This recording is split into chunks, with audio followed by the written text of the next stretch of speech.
아주 먼 옛날 심학규라는 맹인이 그의 아내 곽씨 부인과 살고 있었습니다. 이들은 오랫동안 아이가 없어 기도한 끝에 예쁜 딸을 낳았으니 그 이름이 바로 심청이었습니다.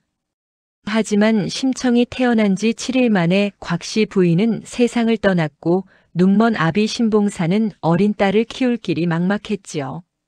그러나 하늘이 그들을 버리지 않아 마을 사람들은 심청이에게 돌아가며 젖을 나누어 주었어요. 심청은 그렇게 온 마을의 사랑과 정성으로 무럭무럭 자라났습니다. 어린 심청은 잔병치레 한 번 없이 곱고 총명하게 자랐습니다. 그녀는 아버지를 극진히 봉양하며 삭바느질과 상릴로 끼니를 챙겼어요. 심청의 효심은 온 마을의 칭송을 받았고 그녀는 늘 아버지의 눈을 뜨게 해드리고 싶은 소망을 품고 살았습니다. 그러던 어느 날 신봉사가 혼자 외출했다가 개울에 빠지는 사고를 당했습니다. 다행히 지나가던 몽은 사스님이 그를 구해주었지요. 스님은 신봉사에게 부처님께 공양미 300석을 바치면 눈을 뜰 수 있어. 눈을 뜰 수 있다는 희망에 신봉사는 덜컥 약속하고 말았지만 가난한 형편에 공양미를 마련할 길이 없어 깊은 한숨만 내쉬었습니다. 아버지의 한숨 소리를 들은 심청은 사정을 알게 되었고 아버지 몰래 공양미를 구할 방법을 찾아 마을을 헤맸습니다.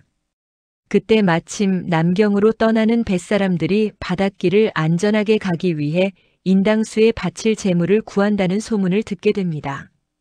뱃사람들은 제물로 바쳐질 처녀에게 공양미 300석을 주겠다고 했지요. 심청은 잠시도 망설이지 않았습니다. 아버지를 위해 자신의 목숨을 희생하기로 결심하고 뱃사람들에게 자신을 팔아 공양미를 받았습니다. 심청은 아버지를 걱정시키지 않기 위해 장승상 댁에 양녀로 가게 되었다고 거짓말을 하고 뱃사람들을 따라 나섰지요. 하지만 떠나는 날 아침 심청은 차마 아버지를 두고 갈 수 없어 사실을 털어놓으며 마지막 인사를 했습니다. 아버지, 불효녀 청이는 이제 인당수로 떠나옵니다. 비록 딸은 없어도 아버지께서 눈을 뜨실 수 있다면 이 몸 아깝지 않습니다. 부디 이 공양미로 눈을 뜨시고 오래오래 행복하게 사세요.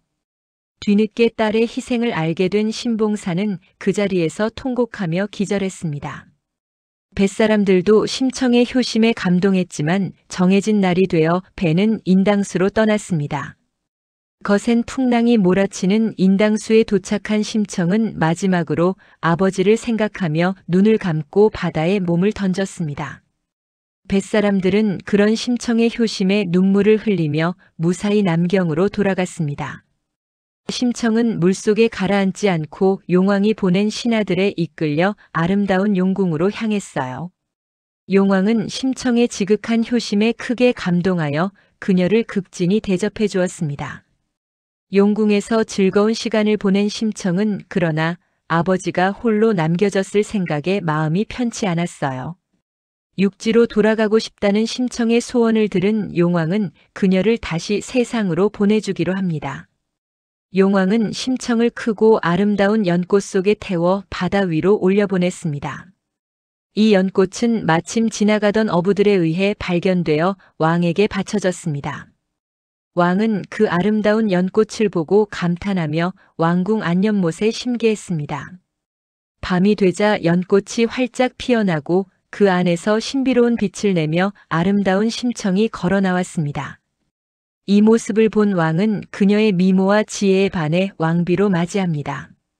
왕비가 된 심청은 온갖 보물과 화려한 옷을 입었지만 단 한순간도 아버지 신봉사를 잊은 적이 없었어요.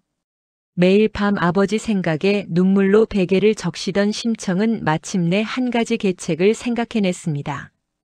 왕에게 부탁하여 전국의 모든 맹인을 위한 큰 잔치를 열어달라고 간청했지요. 왕은 심청의 효심에 감동하여 그녀의 소원대로 성대한 맹인 잔치를 열었습니다. 왕의 명으로 전국 각지에 맹인 잔치가 열린다는 소문이 퍼졌고 이 소문을 들은 신봉사도 혹시나 하는 마음에 잔치에 참석하기 위해 먼 길을 나섰습니다. 수많은 맹인들이 모인 잔치에서 신봉사는 딸을 찾기 위해 내 딸 심청아 어디 있느냐 하고 울부짖었습니다. 그때 심청이 앞으로 달려와 아버지, 저 여기 있어요. 불효녀 심청이가 왔어요. 하고 신봉사를 끌어안았습니다.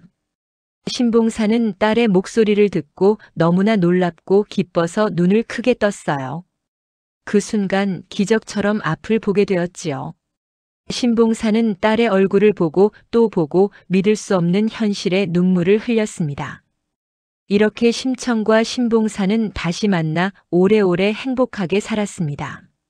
신봉사의 눈을 뜨게 한 심청의 이야기는 예로부터 지금까지 우리에게 효의 의미를 일깨워주는 소중한 가르침으로 전해 내려오고 있답니다.